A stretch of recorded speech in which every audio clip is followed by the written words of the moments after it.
Hey everyone, welcome back to my channel. In this video, we're going to be talking about the Witcher series that just came out on Netflix. I think, about a week or two ago. First,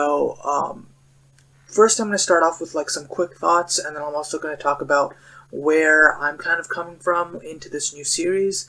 And then I'm just going to go off from there. I might talk about a few characters, but we're just going to see how it goes. I don't really have everything scripted out, so yeah, this is just a show that I wanted to talk about. So to start with, overall, I really enjoyed the series, and I kind of felt kind of sad when I realized how short the series actually was. I hoped maybe it was like 10 or 13 episodes, but I think it was like 7 or 8. So I really wish that the series was just a little bit longer, just so I could have stuck a little bit longer with the characters and just seen the journey progress a little bit. In over the course of a longer period of time. But I mean, overall, the show was really well put together. I think, even though I would have liked more episodes, I think the amount of episodes worked very well. Maybe one extra episode would have been fine, depending on where it was put in. But I think overall it was very, very well done, which is why I really enjoyed the series overall. There didn't really seem to be any filler episodes. Everything really just pushed the plot forward, and even the way that the story was situated in terms of where certain scenes were, it really worked well together in terms of showing the timeline of events going forward. So it was really, really nicely put together. And so yeah, that's really the first thing that I wanted to get out of the way. It was really well done. And overall, I do have really positive thoughts for this series, and it's been really, really cool to watch. And that being said, I wasn't a fan of The Witcher before this happened. I don't really play too many video games, and The Witcher was a series that I knew existed. I knew what the main character looked like with the white hair and his swords and everything like that, but I hadn't really played or watched a playthrough or even played the game at all. So I didn't know anything about the series, anything about the lore. The only real attraction to it was Henry Cavill was in it, and it was on Netflix. And I was like, well, I'm just a little bit bored, might as well start the series and watch the first episode. I really enjoyed it, and then I watched the rest of it. So that's kind of how it went for me. I wasn't really anticipating the show, though I think it was in my purview. I'd heard one or two people mention it, or maybe even seen a couple clips on YouTube that had passed by, but I never really clicked on anything. So I wasn't really expecting to watch the show when it came out. But I mean, I'm really glad that I did, because it was really, really fun to watch. So yeah, that's kind of my quick thoughts. I definitely do recommend the show. And if you don't really want me to spoil anything for it, I would recommend that you watch it and go right ahead and click off the video and watch the series before you come back. So yeah, now we're just going to talk about actual characters, as well as certain dynamics and stuff that I really enjoyed. So first and foremost, the story structure. Initially, I didn't understand what the timeline was. It kind of confused me when I was about 3 episodes in, but once we finally saw the episode where Geralt and Jaskier actually go to the ball, not the ball, it was an event at the capital, or in the palace, where the princess was being courted by suitors, other princes from other lands, and that was when I realized, oh, this is taking place in the past, because this kingdom has already been destroyed as of episode 1. So that was really cool to see everything kind of get put together. I don't remember exactly what episode we made that realization, and since I didn't know the story beforehand, I didn't even fully understand the Witcher powers, how as well as certain rights and stuff like that. Certain elements I didn't understand until after I looked into it after the series, just because I didn't want to spoil anything for myself. But overall, with the storylines, actual placement, how things went about, how it transitioned between the future and the past, I think it went really, really well. And I really liked how it didn't look like there were 2 different timelines going on at once. A lot of the time in shows, they'll have flashbacks with a certain filter on it, or things will look slightly differently, or you'll just know that it's a flashback. So it was really cool how they did it in this way, because I've seen the flashback thing done so many times, and just actually following two different timelines at the same time without having to relate them super directly all the time was really cool and really refreshing. So I really enjoyed that part. Now, for the actual characters and relationships, I would say my favorite relationship in the entire series, though kind of predictable because they're like the main characters, but would be Gerald and Jaskier, who is the bard for the show. I found out later that his actual name in I think the books or even the game is Dandelion, and his backstory is slightly different too. We don't really get to delve too much into Jaskier's backstory, but I think that worked really well for how the show was situated. I just really liked how the two characters kind of had that dichotomy where Gerald is very stoic and he doesn't really talk that much, whereas Jaskier, he's very open. He's always singing and he's pretty much carrying the conversation all the time, making jokes, things like that. And I think I like this dynamic. It happens a lot in TV shows and movies where you have a super serious character and you balance them out with someone who's very comedic or very bubbly or whatever else, some other more extroverted personality. So I really like when they do something like that because it kind of they complement one another. So that's what I really enjoyed about that. It's nothing really new, but it's something that I already enjoyed, so I appreciated seeing that in this series. Now, with the Witcher's abilities as well as the Law of Surprise, things like that.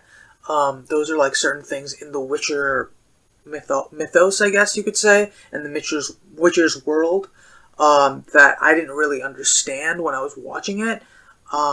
I didn't fully get an explanation, so I'd say that this show is meant a little bit more towards fans of probably the games or even the books, because you might actually already know that stuff, so you don't really feel a little bit in the dark. It wasn't too bad. It wasn't a huge pulling out. I didn't pull me out of the story wondering what these things were. The only thing that I really questioned while I was watching it was what exactly was the Law of Surprise that was used several times in one of the episodes, and it goes into the whole thing with destiny that Gerald doesn't really pay attention to the entire series. So that was really the only thing that I didn't understand, and probably I should have looked it up as soon as it came up in the story. But I mean, overall, after I looked at it and learned what it was after the show ended, or after the series ended and I was done watching, I think it still made sense for me. So yeah, that's pretty much that. And then for the actual characters themselves, I'd say I think Jaskier I keep saying Jaskier. His name is Jaskier, I think. That's how Gerald was saying it, but there's a J, so I keep saying Jaskier. But Jaskier was probably my favorite character. I just really loved that he just randomly started singing because he's a bard, and it actually fits in with the story because he is a singer. That's his job. That's kind of how he meets Gerald. He's like, yo, my songs are really terrible because I don't have any actual experiences. I'm going to just follow you around a little bit and see what happens there. And then from that, I'm just going to create some stories, based off of my experiences with you, and just spread the word about you. And that's going to be pretty cool. And how his development through the series, where first off you see him and you learn about what he's been doing at certain royal events that he's been performing at, where he's been kind of sleeping with different lords, wives and ladies and things like that. And seeing that as part of his backstory was kind of interesting to see, because you didn't really expect that from his character. From my perspective, at least, I think maybe it fits more with the Dandelion character. I don't remember, but I think it did from what I read. But yeah, overall, I did really enjoy his character. Just the things that he does when he's hanging out with Gerald, he causes so many issues. With the genie, where he opens up the genie's bottle and starts yelling at him and gets his throat screwed up, and almost loses his singing voice. And that kind of forces Gerald's path to cross with Yennefer when later on in the story, that's kind of how they meet.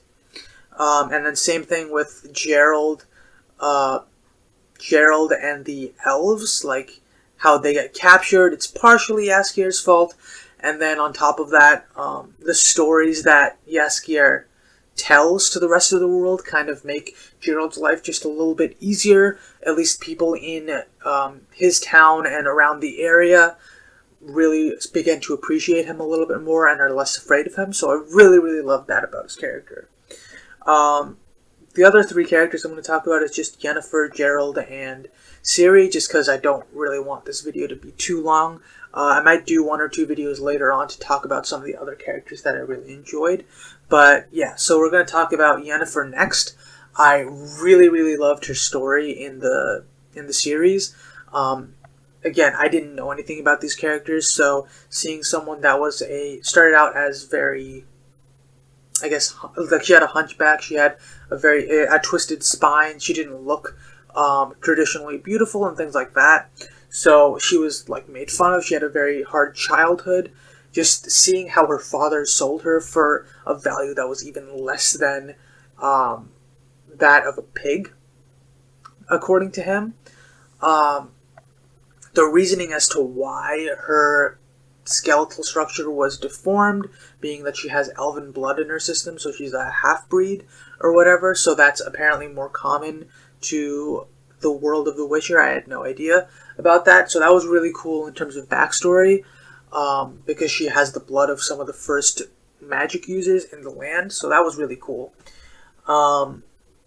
And then just how she travels, trains to be a mage, how she's one of the few that survives, how she goes against the Order of Mages and just does her own thing, starts to chase after trying to have a child, because when she got rid of all of her defects, and became what other people would consider beautiful, she lost the ability to conceive a child, and that's something that the mages do to pretty much everyone that goes through the process of becoming a mage and succeeds.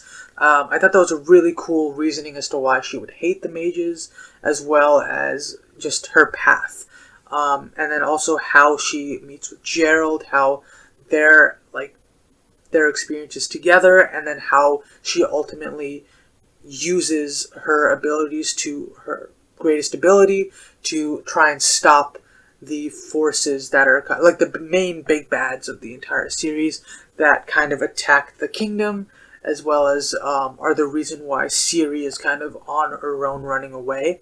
So that was really cool, and I thought everything came together really nicely for her character. And yeah, so then I guess now I'm going to talk about Ciri really quickly. We're getting pretty deep into the video. So with Ciri, I thought her story was okay. It wasn't as intriguing to me as Gerald's, just because we didn't really explore Ciri's powers as much as it could have been done. But that might just be because of how early it is in her stages, and she didn't really use her powers that much outside of a few moments where she didn't even remember or realize what she was doing. So yeah, that was kind of my one thing with her character, but overall, like her interactions with her, like the person that she met, Dara, the elf that kind of saves her and helps her out every once in a while, as well as like the Amazon-esque people, I don't know what they were called in the series, and then how she ended up like stealing a horse, being saved, finally like meeting Gerald at the end of the season. I thought it was really, really cool. And then definitely Gerald's journey throughout the series was kind of, obviously he's the main character because he is the Witcher, but his arc throughout the series was really, really cool to see, from someone who is just actively saying, nope, I'm just going to stay out of this, all I want is to make some money, fight some monsters, that's my purpose, that's kind of what I was trained to do, that's all I'm here to do. Don't really want to get involved with people because people hate me just because of how different I look and because of how society views witchers and things like that. I'm just going to be on my own. I don't want to have any responsibilities or ties to the rest of the world, and just going through the tragic things with Renfri. I think it was Renfri who he ended up having to kill, as well as his the entire thing with the first episode. That kind of acted as his, I guess, some pseudo origin. It's not really his origin. He was already a Witcher at the moment, but kind of a pivotal moment, it seemed, for the first episode for the rest of his journey. And then wanting to have nothing to do with Ciri, who technically was a promise to him. And so, yeah, just seeing his process to being like, look, I don't care about destiny. Then he wishes for the Djinn to tie Yennefer's life to his in order to save Yennefer's life. So now his fate is intertwined with another human being. But then on top of that, the whole law of surprise causes his destiny to be intertwined with Ciri. But then he's actively going against all of this, trying to stay away, things like that. And then finally at the end, he accepts, you know what, I have to find this child. He keeps being told that he will never be able to outrun destiny. He will always be tied to the girl in the woods. The last scene is him, after saving someone else's life, being carried away after being poisoned, and hearing from the guy whose life he saved, his wife, say that he saved a girl, but she just ran off into the woods or something like that. And then Gerald is like, I have to run to the woods. And finally, that final moment of embrace where the two of them see each other for the first time, and kind of the culmination of this entire journey, is really, really well done. So, yeah, let me know what you guys' thoughts are on this series. If you guys watched the whole thing, if you guys kind of just got spoiled, sorry about that. I told you guys to watch the show before I started talking about this, but let me know what your thoughts are on the series, and if you really enjoyed it. Are you excited for Season 2? Have you played the video games? Have you read the books? And if so, what are your thoughts on how you saw the characters in those mediums versus how they are now in the TV show? Yeah, again, I really enjoyed the series. It was a huge surprise to me. But, I mean, I do love fantasy, so now I do want to read and pick up the books and see how they are. I've actually added the first book in the Witcher series to the list of books that I kind of am thinking about reading at the moment. So, yeah, that's definitely really cool. I wasn't expecting that. So, yeah, let me know what your thoughts are on the series, and I'll see you in the next one. Bye!